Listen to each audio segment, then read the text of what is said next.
Le G20 a fermé ses portes sur une note de satisfaction. Dans leur déclaration finale, les chefs d'État du G20 ont approuvé l'accord historique sur une réforme de la taxation internationale qui ambitionne de mettre fin aux paradis fiscaux en instaurant un impôt mondial minimal de 15% sur les bénéfices des multinationales avec l'objectif d'une mise en œuvre à l'horizon 2023. Au sujet de la COP26, ces dirigeants ont reconnu que l'Afrique et particulièrement l'RDC a un rôle important à jouer dans la problématique mondiale du réchauffement climatique.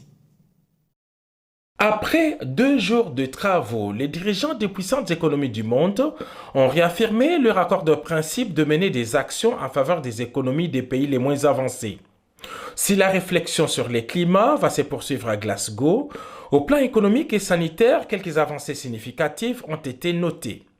La Voix de l'Afrique, portée par son président, Félix-Antoine Tshisekedi Tshilombo, a trouvé un écho favorable. Eh bien, il s'est adressé plusieurs fois à ses pairs, aux leaders mondiaux. Les questions essentielles qu'il a abordées sont d'abord la préservation des faits, bien entendu, de l'environnement et la responsabilité particulière de l'Afrique et de la RDC par rapport à ces questions, mais également la nécessité d'avoir un regard particulier pour le continent africain, qui est celui qui est le plus en retard en matière de développement.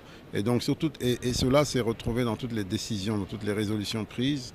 Eh bien, tous les leaders mondiaux ont convenu qu'il fallait accorder une attention ou un traitement particulier aux pays les plus en besoin d'appui de divers ordres. La voix de l'Afrique a été entendue et c'est une évidence parce que aujourd'hui, le développement durable dépend en grande partie de la manière dont l'Afrique va se développer, car l'Afrique est la partie du monde la plus dynamique sur le plan démographique et celle qui a le plus grand retard à rattraper en termes économiques. L'autre résultat concret du sommet de Rome aura été l'approbation de la réforme de la taxation internationale.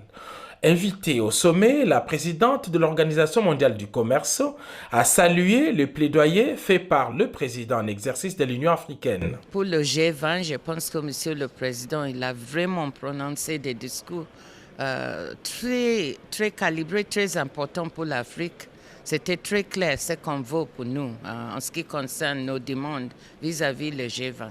En ce qui concerne le climat, le changement de climat et l'environnement, on demande les 100 milliards de dollars qu'ils ont promis pour nous aider à faire la transition climatique.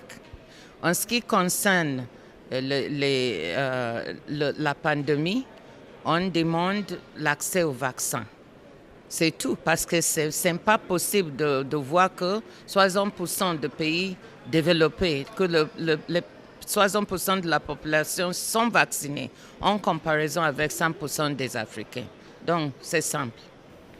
Après Rome, les leaders mondiaux vont se retrouver dès ce lundi à Glasgow dans un format beaucoup plus large pour parler climat.